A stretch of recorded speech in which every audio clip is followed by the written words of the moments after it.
Many people forget that Bengal has been a cradle of Buddhism. You see, the whole flowering of Tantric Buddhism, the Buddhism of Tibet, all this was the result of it being nurtured in the heart of Bengal.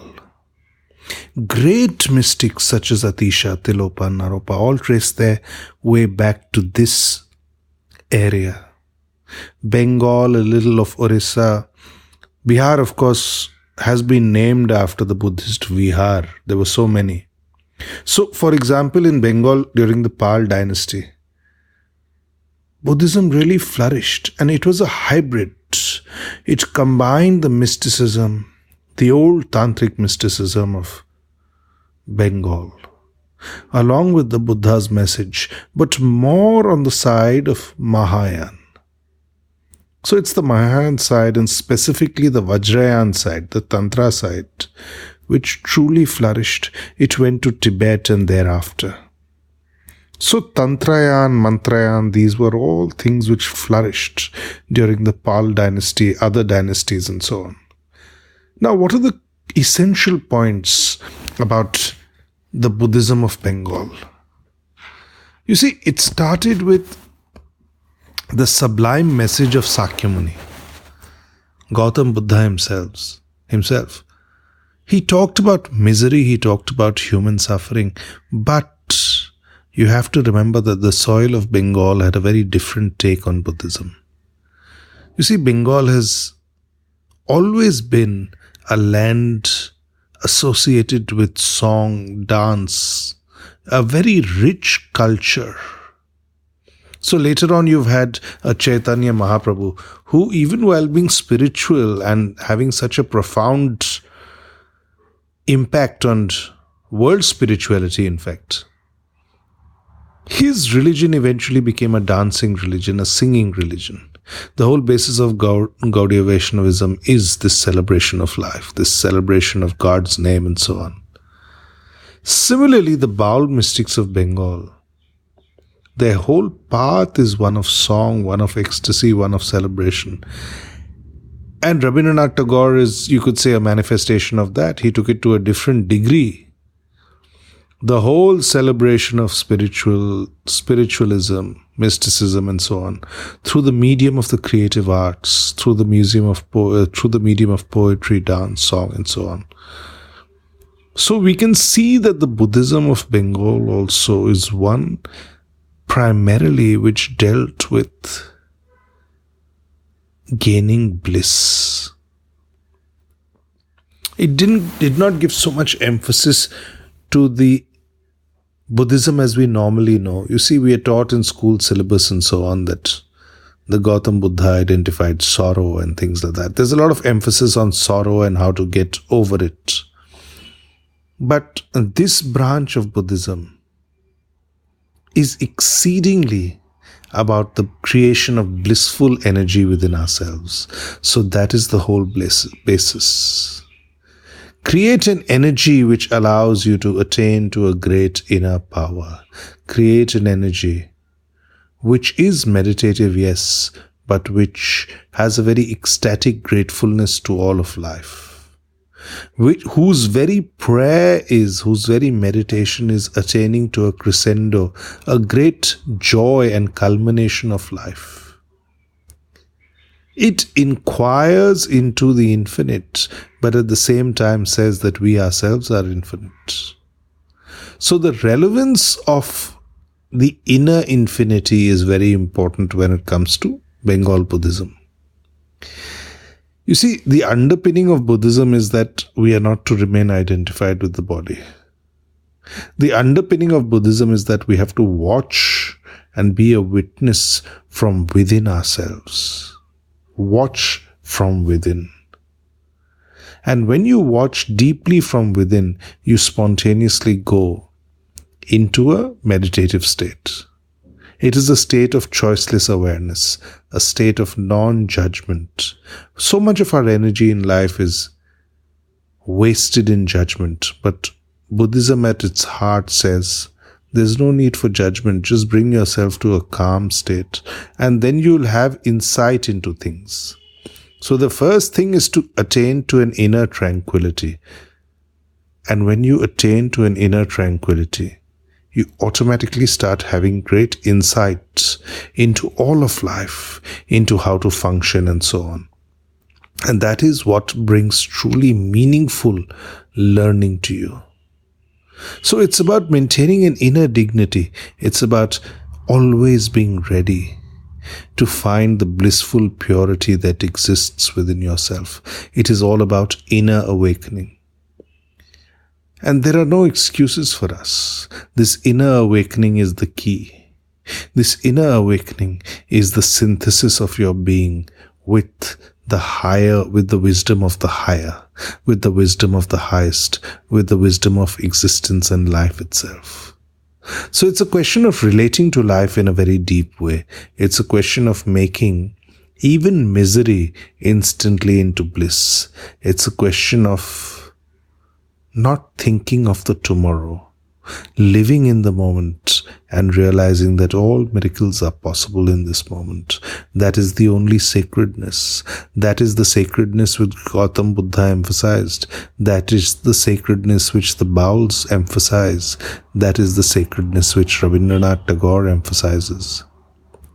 So at their root they are joined. It's a very big fallacy that people think that the Bauls are not connected to Buddhism. No. They are intrinsically connected. They might not be singing about Sakya Muni as such, but they carry the core essence of his teaching. So too Rabindranath Tagore. He has written a play, he's written about aspects of Buddhism, which had such an imprint on the whole culture, the whole mysticism and spirituality of Bengal and the world even.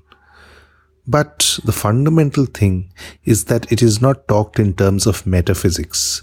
You see, it's not talked in terms of theology. The problem with Buddhism around the world is that it has become embroiled in too much metaphysics and theology. Too many schools talking about how they are different from one and the other. But so what happens is the core essence goes missing.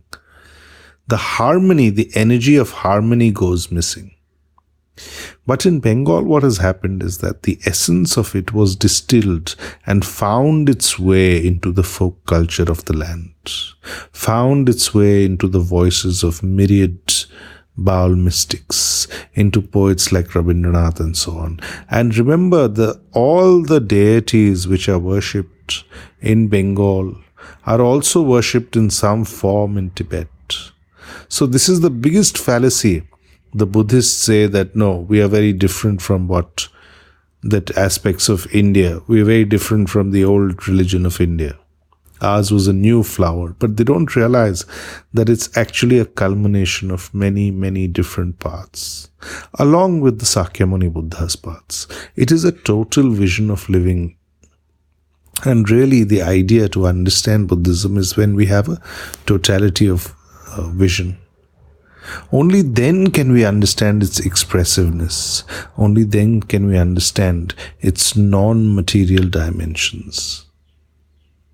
So always remember that for something to have true meaning, it has to penetrate down to the common people. And in Bengal, Buddhism penetrated down to the common people. It was not about being a message, an intellectual message, which people had to imbibe through books and scriptures. No, they could imbibe that message through songs, through poems, through their everyday lives. And then only does actually any mystical message have true meaning. Otherwise, what's the point? Otherwise, it just remains very dry. It does not involve our total attention. What is our total attention? Our total attention is comprised of our thought impulses, our reactions to things, our feelings, our heart, mind, and soul. So it's not about understanding something through the head. No, it's also about understanding it through the heart. And it's also understanding it through that transcendent level which goes beyond thoughts and feelings. which is the space of pure consciousness. And essentially, that is what the deeper aspects of Buddhism are. So the whole essence of it is that you create an inner coolness. And through this creation of inner coolness, you're never disturbed. Nothing perturbs you. So the Buddhism of Bengal is not about so-called Buddhistic concepts. No. It's about the very essence of Gautam Buddha's message. And what is that essence? That essence is that we are to see beyond the restlessness of life. And seeing beyond the restlessness of life alone, do you come to a state of inner relaxedness. Only through that do you come to the elemental energy of yourself. That energy which is absolutely undisturbed by the goings-on of the world. A space where you are non-self-conscious. A space where you are one with the vibration of the whole. One with the vibration of the greater. You are in a deep synthesis with the cosmic energy which vibrates through all things. And this is not something which is to be proved, can be demonstrated in a lab. No, it's a feeling. You see, there's this whole concept of why spirituality isn't real. Why it talks about concepts which sound almost like pseudoscience, but the whole point is the most important things in life cannot be proved. Can you prove love in a scientific laboratory? You can't. It's a vibe. So the vibe is important. The deep feeling is important. That allows you to be courageous. That instills you with your state of consciousness. What you think that you are. You see, these are the immortal words of the Gautam Buddha and the Dhammapada. As you think, so shall you become, and so on. Just as the cart follows the horse who's moving ahead, who's powering the chariot. So the horse of thoughts is really taking you and creating your own destiny. In other words, your consciousness is creating your destiny. And the heart of Buddhism is cleansing your consciousness itself. If you can cleanse your consciousness, then you come to a deeper visualization of all that is important in life. Then do you come to a true wakefulness unto all that is truly of value. You see, life is a great circle. Every day our thoughts are repeated. Our thoughts also keep moving in a circular fashion. But the heart of Buddhism is that you have a sudden illumination of your awareness and you see through this cycle, you see through this circle of thoughts. That's why you would have seen in Zen Buddhism, they use the circle. The circle actually is representative of the way we are, is representative of the way all of existence is. Everything in the existence in the universe is almost circular, it's elliptical. The galaxies and the movement of them and so on. Similarly, our wheel of life, our own consciousness is also circular. We keep repeating. We keep going from thoughts of yesterday, thoughts about tomorrow. And in that way, but it's not important to look at the perimeter of the circle. It's important to look at the emptiness within it. That is the space you need to be. That is the whole meaning of the Zen circle. So Buddhism means stepping out of the perimeter, that outline of the circle of thoughts, and being a witness in the center of the circle.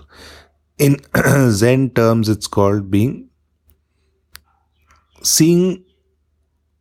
at the center and then seeing the cyclone around oneself. Let the cyclone continue, it doesn't matter. Let the storm continue, it doesn't matter. You are deeply in the center of your own source, and from there you are able to witness all this. And witnessing all this, you move towards enlightenment. You don't have to do anything as such. All you have to do is bring your state of consciousness to the state which is moving towards samadhi, which is moving towards satori, and so on. And that is the very essence of Buddhist philosophy. Everything else is peripheral. Everything else has been overemphasized, but at the expense of the core essence of the message. The core essence of the message is to unburden yourself. Unburden yourself of these repetitive thoughts. Unburden yourself of all the garbage of the mind which has been keeping you feeling fearful, feeling limited, and so on. And so doing, you become blissful, you become full of joy, you become full of love, you become full of a deep inner integratedness, a deep certainty. And through that, you're able to be creative, you're able to be innovative, you're able to be confident within the world. So Buddhism is very akin to the best parts of psychology. It strengthens you at a psychological root level, quite apart from your spiritual attainment. Of course, the spiritual part is one part, but even if you look at it from the point of view of pure psychology, it fills your psyche with a great feeling of rejoicing, a great feeling of bliss, and through that you begin overflowing with energy. So in many ways, it's extremely practical. It takes you towards a higher confidence. It gives you the right direction within which your mind starts to move. And how is that? It creates calmness, it creates tranquility, but it creates an inner silence, but it also creates insight. It also creates strength. You see, the other part of silence is strength. Things like that. So it starts from something noble, but it also empowers you to function well in the material world, because it gives you a deep certainty of yourself. It gives you a tremendous boost as far as your ability to be self-confident goes. And that is true health. That is mind, body, soul health. That is what the quest of the person who exists within the world yet has spiritual hankerings must be. You see, the problem with most of us is that we feel pulled between our material activities and our spiritual inclinations. But Buddhism is very practical. It professes a middle path. There's no need to go to the extreme of either. You can exist in the world, but you can exist as if the present moment is filled with a tremendous energy. The present moment is filled with all possibilities of a miracle happening in your life. And when you do that, you become part of eternity. Your consciousness becomes part of eternity. Your intrinsic nature, the core of your being, becomes exceedingly harmonious, exceedingly powerful. So forget all the brainwashing which religious conditioning has given you. Forget all that. Come to the core essence, and at the core essence is your own inner brightness of being. Allow that brightness of being to blossom more and more. That is the flower of your consciousness. That is the root of all good things within life. Without it, life is meaningless. We live, we achieve, we die. We don't touch the timeless, we don't touch the eternal. And Buddhism is all about touching the timeless and the eternal. It is about not a utopia, an ideological utopia, believing in an ideology and so on. No, not at all. It's about being still within yourself. It's about being silent within yourself. And in that stillness and silence itself, you find the dance of life. You find the joy of life. You find all that is intrinsically valuable. Else we live within a hypnotic state. Buddhism says we are all under some sort of hypnosis. We are not able to see beyond the hypnosis of our thoughts. We think that is our reality, but all that is Maya, all that is an illusion. At the root of yourself, you are never who you think you are. You are not powerful because of the position you hold in life. No, you are powerful because of your innate spiritual nature. So, whatever you have got in life is really meaningless without understanding the spiritual implications of it. If you can live in that way, understanding the spiritual implications and importance of the flowering of your consciousness to its highest awareness, there's no point of anything. You see, in Buddhism, it's the 1,000-petal lotus, which is taken as the metaphor for ultimate wisdom. The 1,000-petal lotus is nothing but a metaphor for your highest consciousness. You can blossom into the 1,000-petal lotus. Let all the petals of your life open up. Let all the energy of your life function. Even when you are like the lotus, placed in circumstances which are not so favorable. You see, the lotus spends its life in murky water, in swamps and so on. Dirty water also. But it's able to blossom to its highest degree. So that is what the metaphor of Buddhism is. This ability to blossom even within circumstances which might not look ideal. It doesn't matter, circumstances come and go, but be full of heartfulness, be full of a tremendous feeling of wonder, a tremendous feeling that there can be great beauty in life. Out of that comes purity, out of that comes energy, out of that comes a new kind of silence. Hence, it is exceedingly important for our fundamental evolution, for our fundamental evolvement to happen in life, that we understand this core message of Buddhism. That you are not your five senses, no. Your five senses, your touch, taste, smell, and so on. These are just manifestations of a very material energy. But the meaning of your life is something very transcendental. The meaning of your life transcends and goes beyond what you think to be your higher achievement.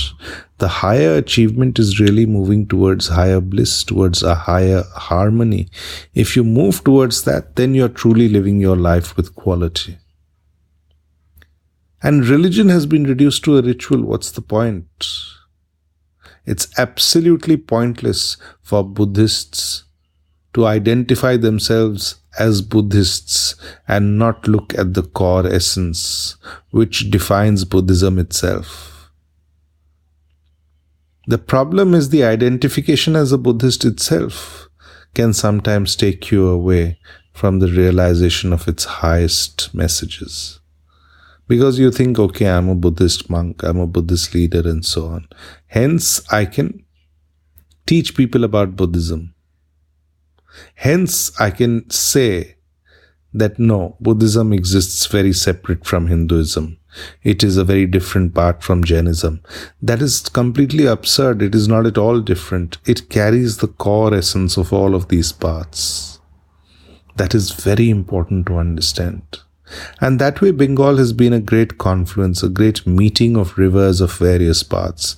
Jainism flourished here. Buddhism flourished here. Vaishnavism flourished here. Shaivism flourished here. All different paths flourished here. So in a way, it's been a kind of a laboratory for the confluence of different paths. And through that has been born the great flower of Bengal Buddhism. You see, everything else which followed, including Sri Chaitanya, including Rabindranath Tagore, and so on, carry that seed within them.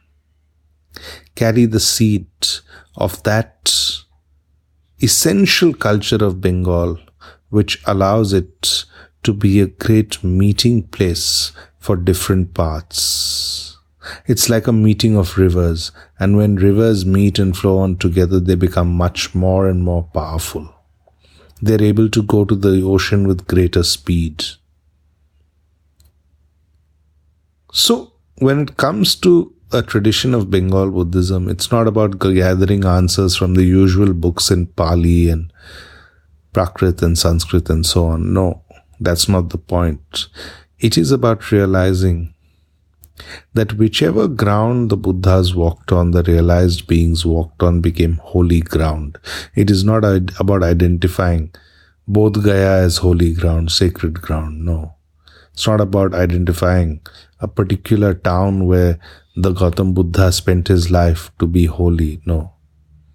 It's about being able to see that wherever the message exists in its core essence, that very ground becomes holy. So the Bauls say that the sky is their temple. Everything under the sky is holy. There is nothing which is unholy. So this is very important perspective of Buddhism. All is holy. It's just our way of looking at it, which makes it otherwise. You see, the Upanishad say, Tattvamasi, that art thou. Means you are part of the highest truth. In the same way that this very earth is part of the highest truth. Everything is part of the highest truth. Don't look at the highest truth as something very far away. Realization to be very far away. No, it is with you. The key is with you. All that you need to understand is that you have the ability to experience the highest. If you can believe this, then you move towards it. And if the belief is not there itself, then how can you move towards it? You'll never gather the courage, you'll never gather the confidence to move towards it. So the magic of turning circumstances into blessing is really the attitude with which you look at it. And Buddhism at its core essence is simply an attitude of looking at the world. It's about developing a purity of vision and innocence of vision. It's not about having a clever, cunning vision of life. And that way, the core essence of Buddhism is completely antithetical to organized, institutionalized versions of all religions.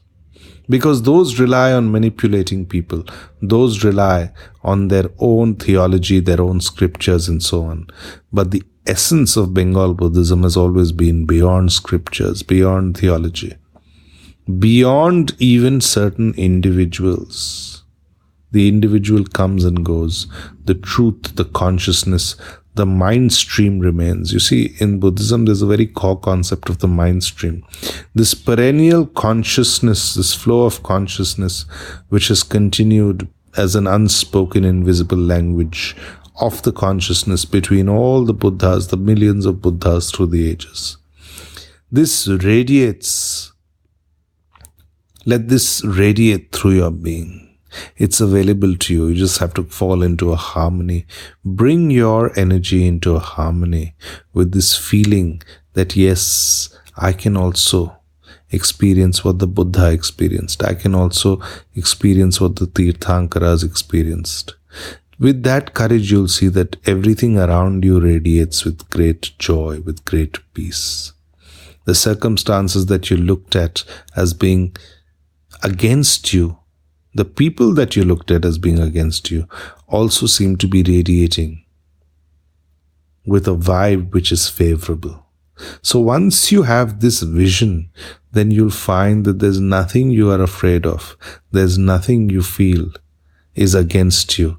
This whole world is yours. This whole world is the cradle upon which you walk. Everything is beautiful. Everything can be a great movement towards freedom, towards bliss, towards the divine, towards the eternal, towards the deathless. And when this transformation happens within you, you attain to the inner treasure.